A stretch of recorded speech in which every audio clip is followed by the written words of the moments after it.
Intimacy is a vital part of a happy, healthy life at any age. But sometimes we look for solutions in the wrong places, like a plate of food. What if the real key wasn't on the plate, but in the act of sharing it? You see, many of us grew up in a time when certain foods were whispered about with a wink and a smile. Oysters on date night, a bit of chocolate for mood, a sprinkle of chili for some spice in more ways than one. And while there's something playful and even beautiful about those traditions, I want to take you a little deeper today.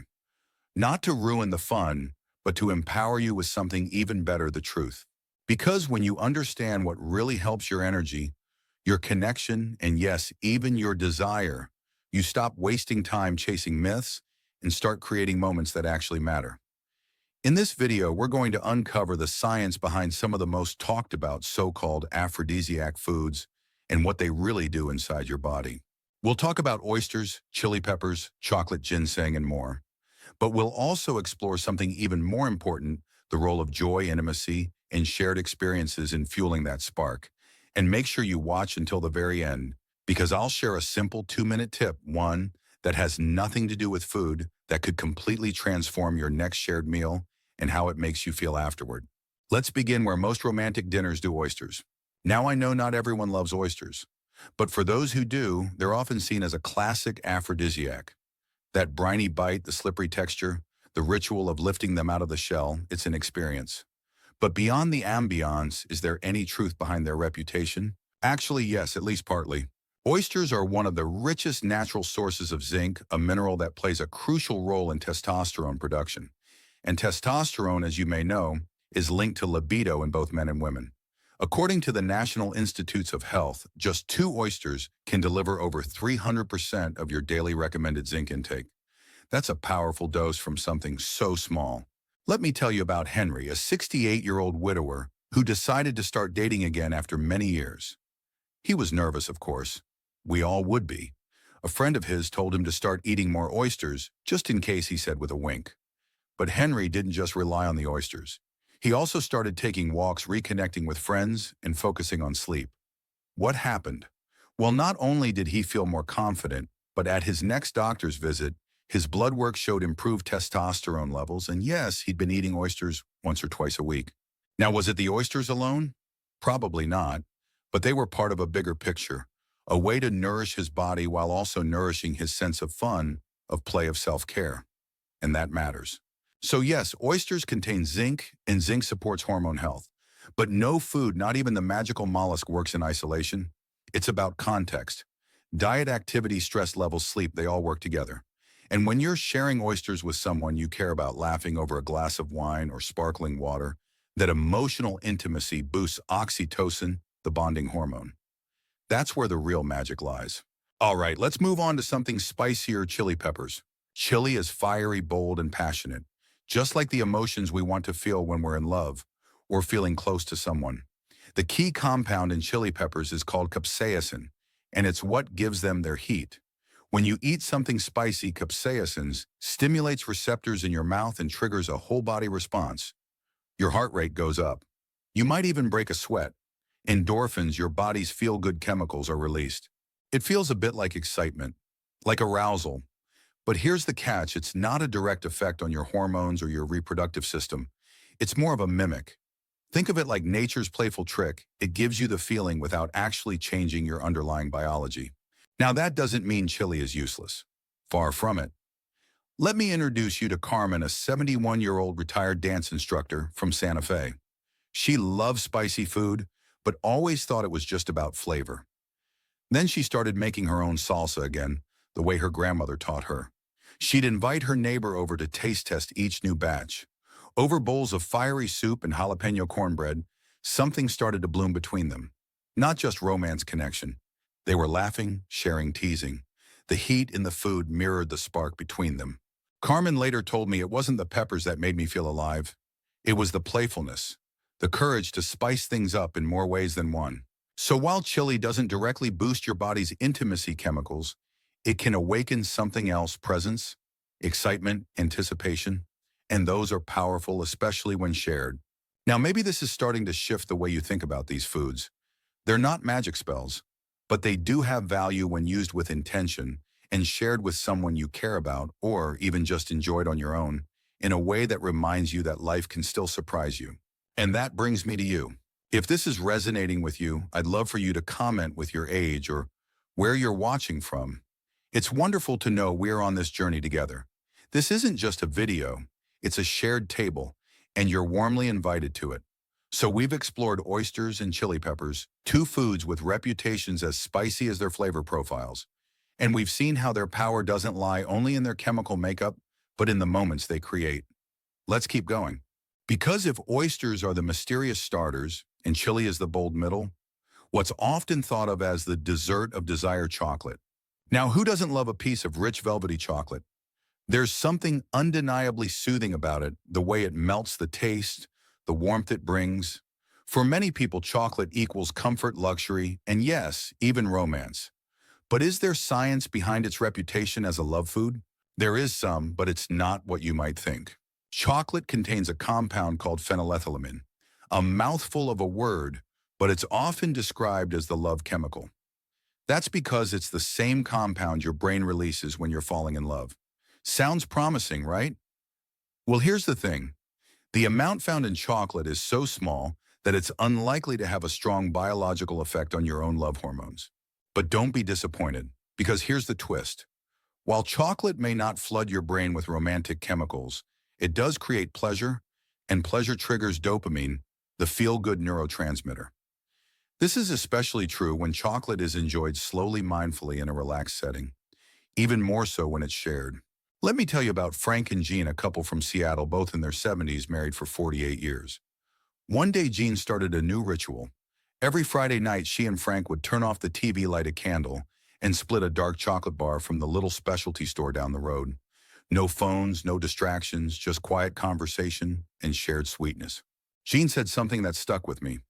It's not about the chocolate, she said. It's about remembering we're still worth the good stuff. Now, a little heads up here. Many chocolate treats come packed with sugar, and too much sugar, especially over time, can impact your insulin sensitivity and your vascular health.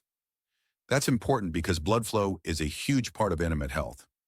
A 2015 study from the American Heart Association pointed out that excessive added sugar was linked to increased risk of heart problems, and yes, that includes the kind that affect intimacy too. So if you enjoy chocolate, try to choose a dark variety with at least 70% cocoa and savor it in moderation. That way you get the pleasure without the pitfalls. And remember, the most powerful ingredient might be the attention you give it and the person you share it with. Now, from dessert to something that's been used in traditional medicine for thousands of years, ginseng. Specifically, Panax ginseng, sometimes called true ginseng, has been the subject of more than just folklore. Several clinical trials have explored its effects on energy, blood flow, and yes, sexual function. One meta-analysis published in the British Journal of Clinical Pharmacology reviewed multiple studies and concluded that Panax ginseng may offer modest improvements in erectile function in men compared to a placebo. But here's what's important. The improvements were modest, not miraculous, and results varied. It's not a magic pill. It's a tool, one that might help some people, but not everyone. Let me introduce you to Walter, a 66-year-old who was dealing with fatigue and frustration. He wasn't ready to take prescription medication, so he started looking into natural alternatives. After checking with his doctor, he began taking a standardized Panax ginseng supplement for 8 weeks. Now, did it turn him into a teenager again? No, but Walter noticed subtle shifts: more energy during the day, less hesitation in intimacy, and an overall boost in mood. He also cleaned up his diet and cut back on alcohol during that time, so, again, it's hard to credit one single thing. But that's the beauty of holistic change. Every small step matters. If you're curious about ginseng, always talk to your doctor first, especially if you're on medications. Ginseng can interact with certain drugs like blood thinners or diabetes medications. But when used wisely, it may be a gentle nudge in the right direction, especially when combined with healthier habits overall. Now, I want to pause here and highlight something we often overlook. The real benefit of these foods isn't just in what they contain, it's in what they create: conversation, connection, curiosity. When you explore these foods with someone, even if that someone is yourself, you're sending a message: I'm still growing. I'm still interested. I still deserve joy. It's not about becoming who you were 30 years ago. It's about celebrating who you are now and making choices that support your vitality in this chapter of life. And that's why I want to ask something of you. If you're still watching and finding these lessons valuable, please comment the number 1 below, just so I know you're still with me. Thank you for your precious time. Your presence here means a lot, not just to me, but to everyone who's reading the comments and realizing they're not alone. Let's keep going together, one bite, one breath, one story at a time. We've journeyed through oysters, chili chocolate, and ginseng, each with a story, a spark of science, and a sprinkle of magic. But now comes the real question. If so many of these so-called aphrodisiac foods only offer modest benefits or psychological effects, why do they have such a powerful hold on our imagination? The answer might be simpler than you think. It's not the food, it's the moment. Let me explain. There's a fascinating phenomenon in psychology called the placebo effect, where a person experiences a real improvement in health simply because they believe something will help them. It doesn't mean the effect is fake. In fact, the brain can release powerful chemicals in response to expectation. Dopamine, oxytocin, even testosterone. So when you sit down to a beautifully prepared meal with someone you care about in an environment that feels safe, warm, and full of affection, your body responds. Your nervous system calms, your blood vessels relax, your stress hormones drop.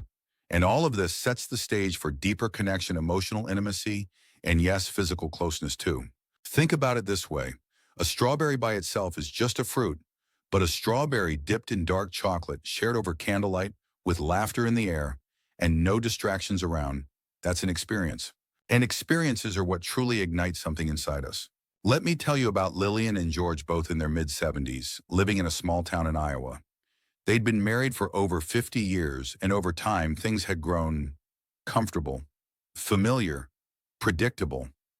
One day, Lillian read about aphrodisiac foods and decided to have a little fun. She planned a simple dinner, grilled salmon with a ginger glaze, a glass of red wine, and a bit of dark chocolate for dessert. She even pulled out their old record player, the one they hadn't touched in years. George walked in and said, "What's the occasion?" And Lillian just smiled and said, "You." Was it the chocolate that brought a twinkle back to George's eyes? Was it the ginger, the wine, the music? Or was it the feeling of being thought about, appreciated, and surprised? Sometimes that's all it takes. A little effort, a little play, a little ritual that says, "You still matter to me." Science backs this up too. Studies from the University of Chicago and Johns Hopkins have shown that emotional closeness and meaningful interaction are far stronger predictors of relationship satisfaction and sexual well-being than any one food or supplement. And that brings us to the most powerful aphrodisiac of all, intention. When you cook a meal together, or even just share one mindfully, you are telling each other, "You are worth my time. You are worth slowing down for. You are worth being present with." And that can do what no chocolate or oyster ever could. Now, earlier I promised you a simple 2-minute tip, something that could transform your next meal and how you feel afterward. It's nothing fancy, but it's powerful. Here it is, the 2-minute pause. Before you begin eating, pause. Sit across from your partner, or if you're dining alone, sit across from a mirror or a photo of someone you love, or even just a candle.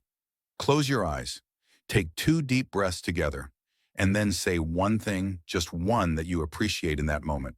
It could be the food, the company, the effort, the silence. Anything. This short ritual triggers gratitude, lowers cortisol, and activates oxytocin, the hormone linked to bonding and emotional warmth. One viewer, James from Ontario, wrote to me after trying this. He said, "We've been eating together for decades, but I don't think I've ever looked her in the eyes before the first bite. Just those 2 minutes made the whole evening feel different, slower, sweeter." That's the kind of food that feeds your whole self, not just your stomach, but your soul. So whether you're enjoying oysters or oatmeal ginseng or grapes, remember the most important ingredient in any meal is presence. Being there, not just with your body, but with your heart. Let's recap, not with a checklist, but with a feeling. You've learned that oysters offer zinc and tradition, chili peppers bring heat and playfulness, chocolate gives comfort and dopamine, ginseng may offer a boost but not a miracle, and the greatest aphrodisiac, time, attention, intimacy. These things are available to you at any age, especially now, because you've earned the right to feel good, to feel desired, to feel connected. You are not too old. You are not past your prime. You are ripening with more depth, more wisdom, more courage to seek what you truly want and deserve. So here's my question for you. What's one small ritual you want to bring into your next shared meal? Maybe it's lighting a candle. Maybe it's playing your favorite music. Maybe it's putting your phones away. Or maybe it's just 2 minutes of gratitude. Share it in the comments below. Let's inspire each other with ideas, with honesty, and with hope. And if this video has made you feel more informed, more empowered, or just more curious about what's possible, please like the video and subscribe to the channel for more helpful content like this. We're building a community where age is not a barrier, but a badge of honor. Here's to living your best life, one bite, one breath, one beautiful moment at a time.